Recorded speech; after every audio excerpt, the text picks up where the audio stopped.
Cambridge English, ielts 10, published by Cambridge University Press and Cambridge English Language Assessment, 2015. This recording is copyright. CD 2. Test 3. You will hear a number of different recordings and you will have to answer questions on what you hear. There will be time for you to read the instructions and questions, and you will have a chance to check your work. All the recordings will be played once only. The test is in 4 sections. At the end of the test, you will be given 10 minutes to transfer your answers to an answer sheet. Now turn to Section 1. Section 1. You will hear a conversation between the director of a childcare centre and a parent enrolling her child in the centre. First, you have some time to look at questions 1 to 6.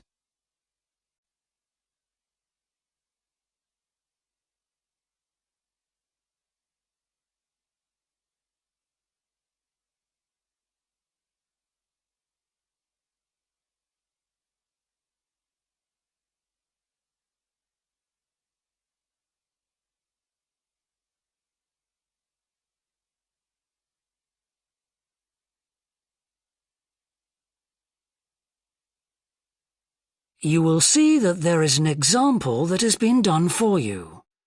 On this occasion only, the conversation relating to this will be played first. Good morning.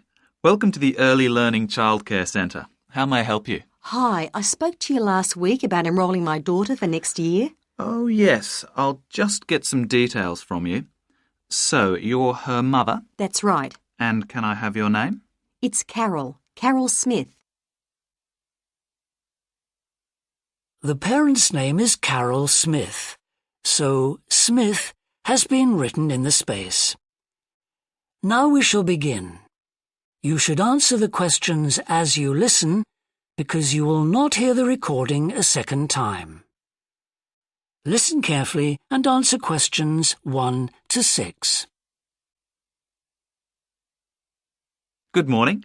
Welcome to the Early Learning Childcare Centre. How may I help you? Hi, I spoke to you last week about enrolling my daughter for next year. Oh, yes. I'll just get some details from you. So, you're her mother? That's right. And can I have your name? It's Carol Smith. And your daughter's name? It's Kate. Now, we have several groups at the centre and we cater for children from 3 to 5 years old. How old is your daughter? She's 3 now, but she turns 4 next month. I'll put 4 down because that's how old she'll be when she starts. Fine. She's so excited about her birthday and coming to the centre. Oh, that's good to hear. And what's your address? It's 46 Wombat Road. That's WOMBAT. Woodside 4032. And what's the phone number? Oh, it's 3345 9865. So, have you decided on the days you would like to bring your daughter here? I'd prefer Monday and Wednesday if possible. I'll check. Monday's fine, but I think the centre is already full for Wednesday. Yes. Sorry, it seems to be a very popular day.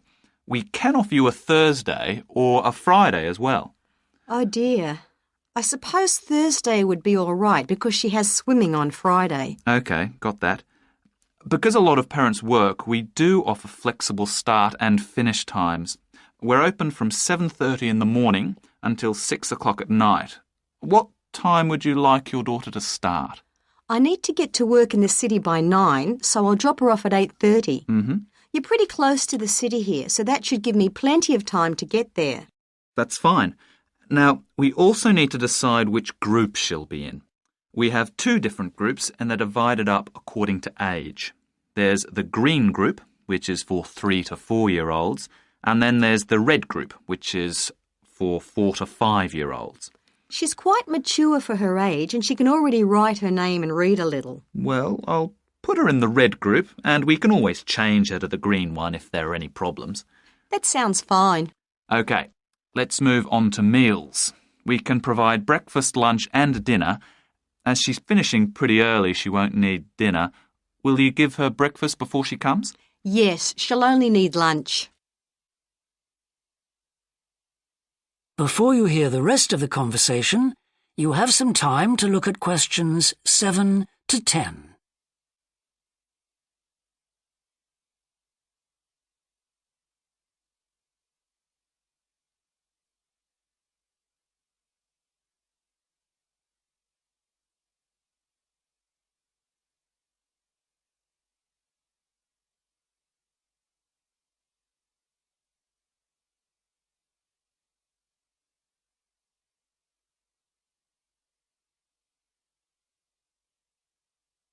Now listen and answer questions 7 to 10.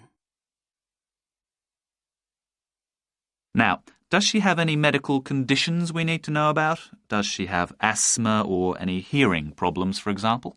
No, but she does need to wear glasses. Oh, I'll make a note of that. Yeah, she's pretty good about wearing them. She can't see much without them. Right. OK. Now, I also need emergency contact details. So what sort of information do you need? Just the name and number of a friend or family member we can contact in case we can't get hold of you at any time.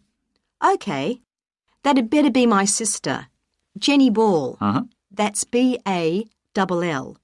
Her phone number is 33467523. Great. So she is the child's aunt?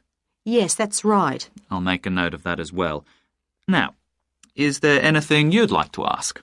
What about payment? How much are the fees each term? Well, for 2 days and the hours you've chosen, that will be $450 altogether. OK, and do I have to pay that now? No, we send out invoices once the children start at the centre. You can choose to pay at the end of each term, or we do offer a slightly discounted rate if you pay every month. Oh, I'll do that then. I find it easier to budget that way, and I'm not used to the term dates just yet. Good. It makes it a lot simpler for us as well. Well, that's everything. Would you like me to show you around the centre? We can go. That is the end of section 1. You now have half a minute to check your answers.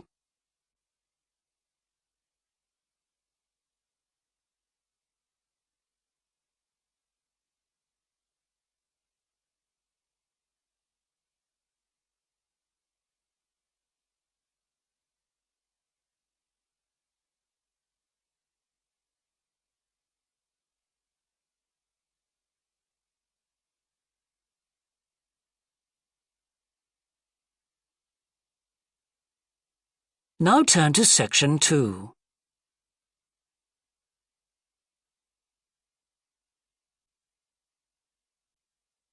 Section 2. You will hear a woman called Alice Bustle talking on the radio about the Dolphin Conservation Trust, an organisation which tries to protect dolphins. First, you have some time to look at questions 11 to 15.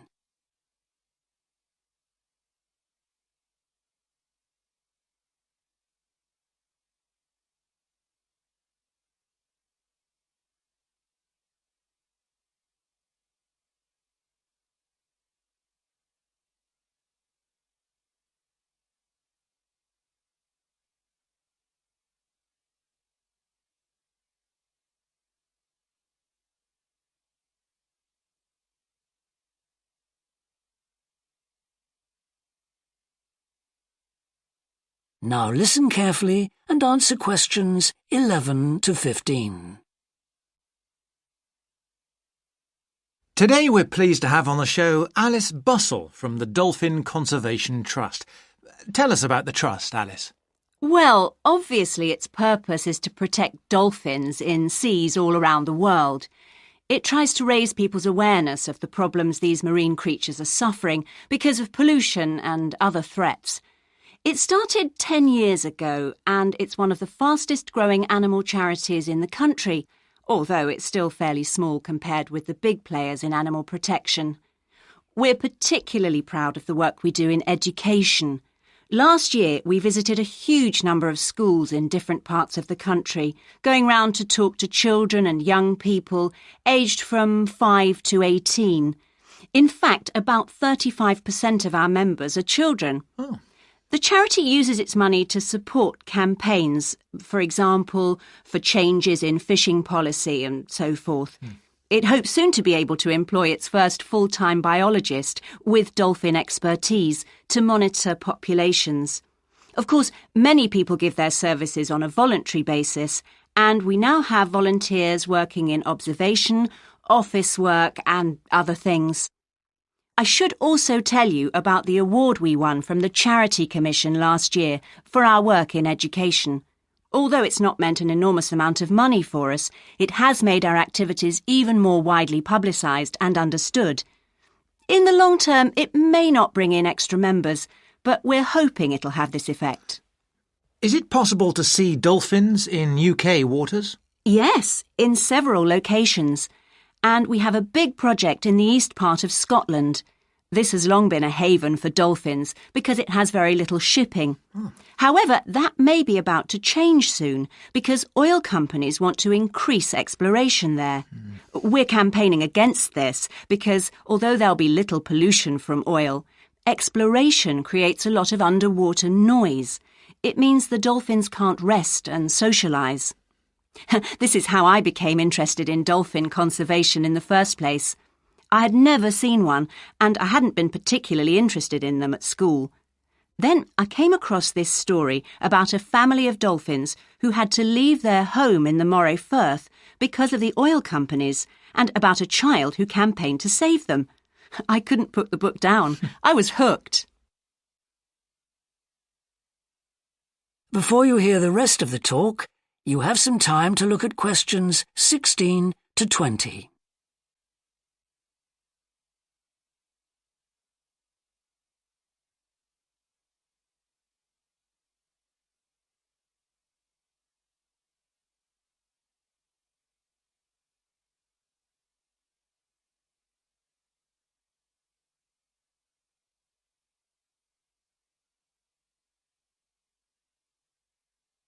Now listen and answer questions 16 to 20.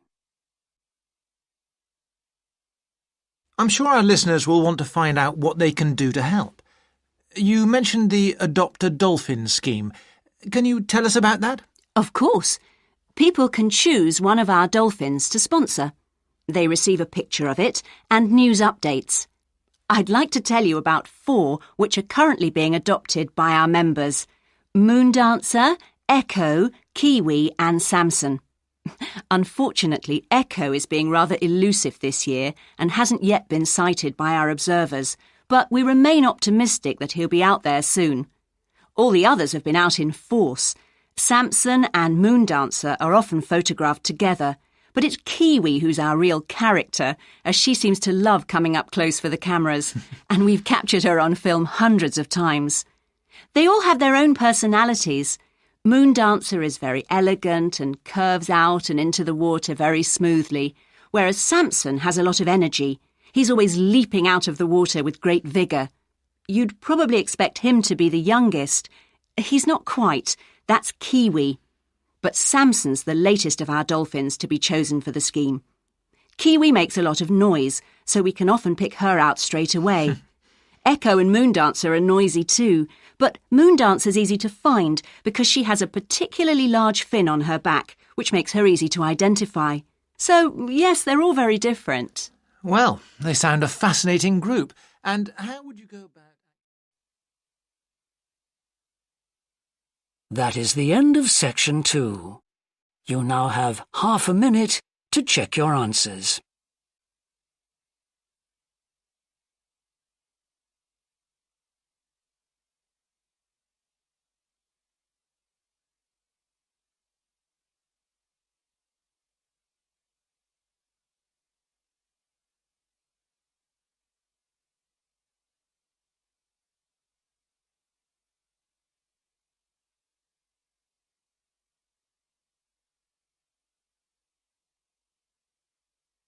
Now turn to Section 3.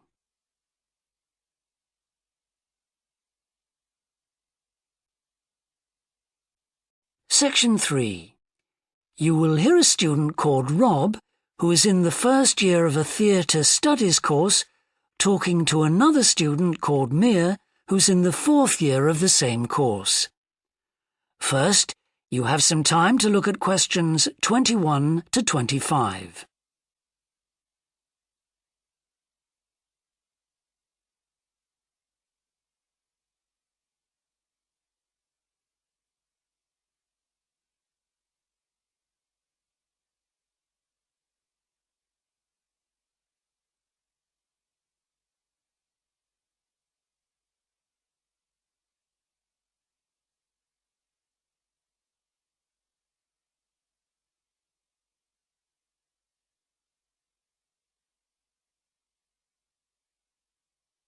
Now listen carefully and answer questions 21 to 25.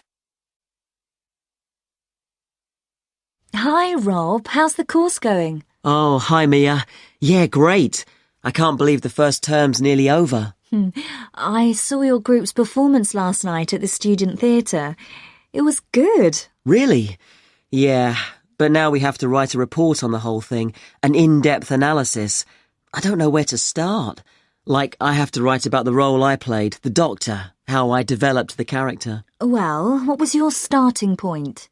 My grandfather was a doctor before he retired, and I just based it on him. OK, but how? Did you talk to him about it? He must have all sorts of stories, but he never says much about his work, even now. He has a sort of authority, though. So, how did you manage to capture that? I'd visualise what he must have been like in the past when he was sitting in his consulting room listening to his patients. OK, so that's what you explain in your report. Right. Then there's the issue of atmosphere. So in the first scene we needed to know how boring life was in the doctor's village in the 1950s. So when the curtain went up on the first scene in the waiting room, there was that long silence before anyone spoke. And then people kept saying the same thing over and over, like, cold, isn't it? Yes, and everyone wore grey and brown and just sat in a row. Yes, all those details of the production. And I have to analyse how I functioned in the group, what I found out about myself. I know I was so frustrated at times when we couldn't agree. Yes. So did one person emerge as the leader? Sophia did. That was okay. She helped us work out exactly what to do for the production, and that made me feel better, I suppose. When you understood what needed doing? Yes. And Sophia did some research too. That was useful in developing our approach. Like what? Well, she found these articles from the 1950s about how relationships between children and their parents, or between the public and people like bank managers or the police, were shifting. Interesting. And did you have any practical problems to overcome? Well, in the final rehearsal, everything was going fine until the last scene. That's where the doctor's first patient appears on stage on his own. The one in the wheelchair? Yes. And he had this really long speech with the stage all dark except for one spotlight. And then that stuck somehow, so it was shining on the wrong side of the stage. But anyway, we got that fixed, thank goodness. Yes, it was fine on the night. Before you hear the rest of the discussion, you have some time to look at questions 26 to 30.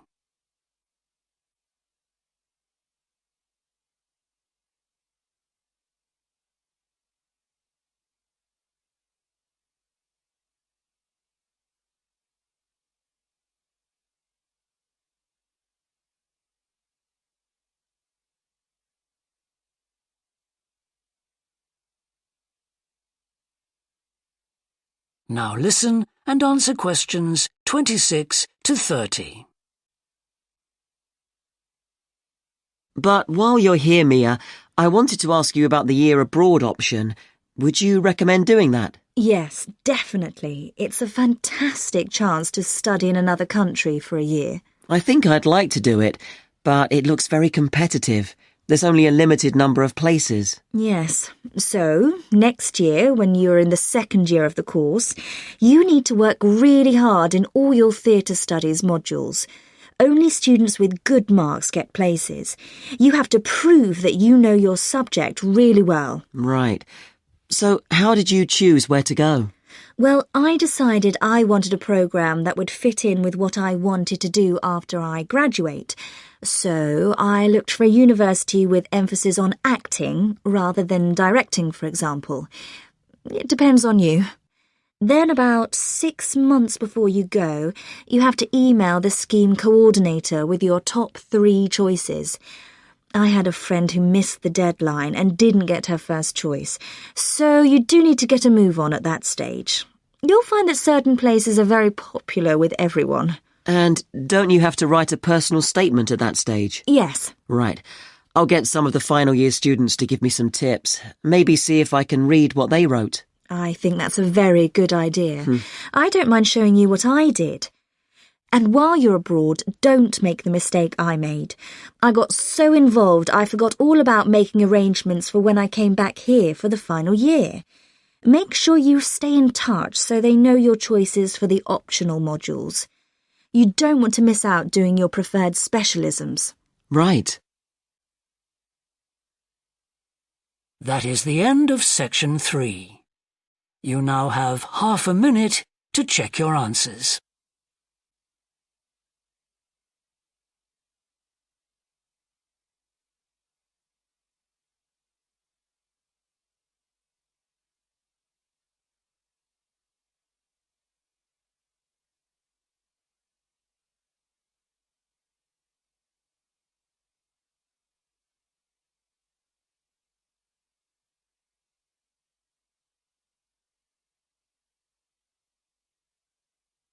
Now turn to section 4.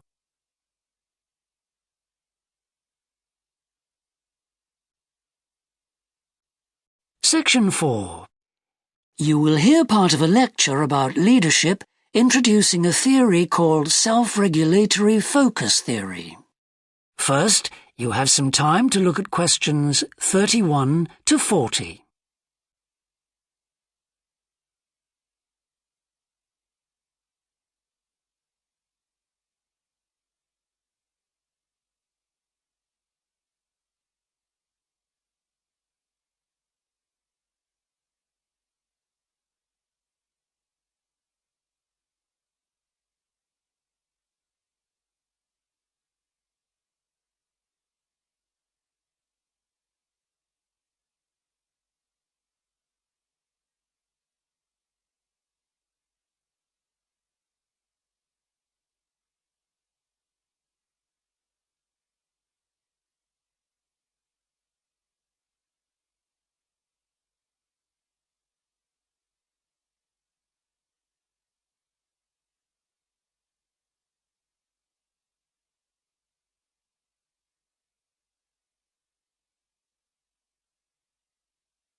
Now listen carefully and answer questions 31 to 40.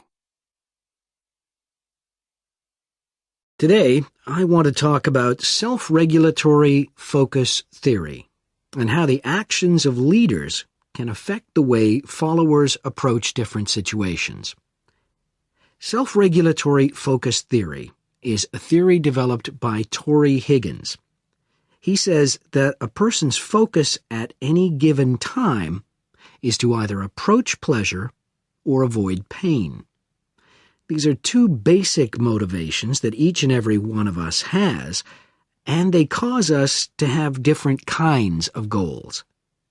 Promotion goals in different life situations emphasize achievement.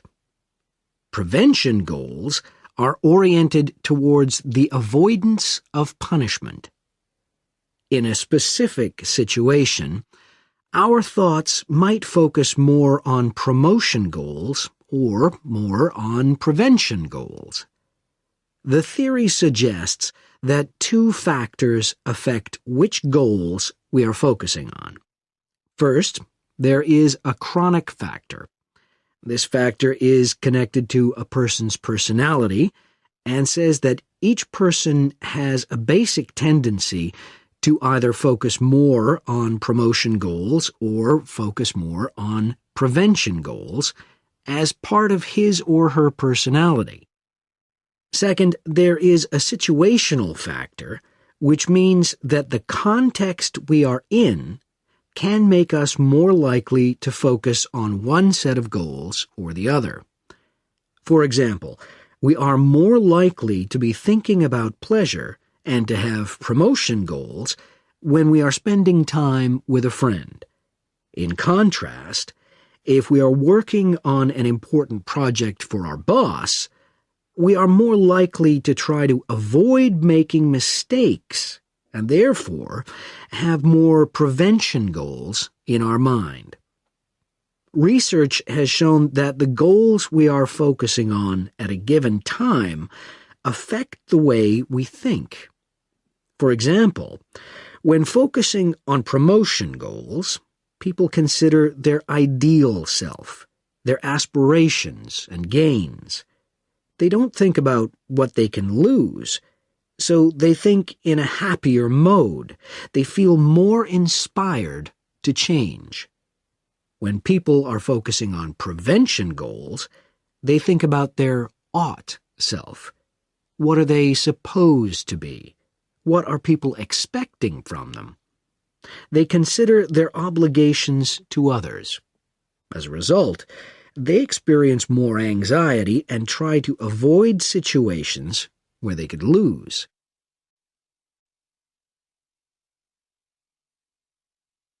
Now that I have talked about the two focuses and how they affect people, I want to look at the idea that the way leaders behave, or their style of leading, can affect the focus that followers adopt in a specific situation. In talking about leadership, we often mention transformational leaders and transactional leaders. Transformational leaders, when interacting with their followers, focus on their development. In their words and actions, transformational leaders highlight change. Their speech is passionate and conveys a definitive vision. All of these things can encourage followers to think about what could be. In other words, they inspire a promotion focus in their followers. In contrast, transactional leaders focus on developing clear structures that tell their followers exactly what is expected of them. While they do explain the rewards people will get for following orders, they emphasize more how a follower will be punished, or that a follower won't get rewarded if his or her behavior doesn't change. In short, they emphasize the consequences of making a mistake. This emphasis will clearly lead followers to focus on avoiding punishment and problems. This is clearly a prevention focus. In conclusion, it is important to understand that one focus is not necessarily better than the other one. For a designer who works in a field where a lot of innovation is needed, a promotion focus is probably better. In contrast, a prevention focus, which causes people to work more cautiously and produce higher quality work, might be very appropriate for a job like a surgeon, for example. The main point of the research, though, is that the actions of leaders can greatly influence whether people approach a situation with more of a promotion focus or more of a prevention focus. That is the end of section 4. You now have half a minute to check your answers.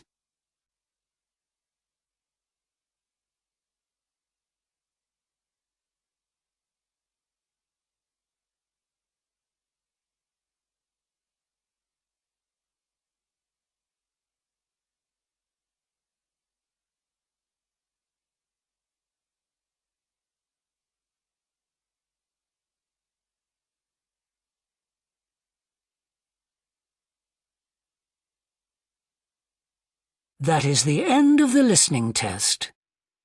In the IELTS test, you would now have 10 minutes to transfer your answers to the answer sheet.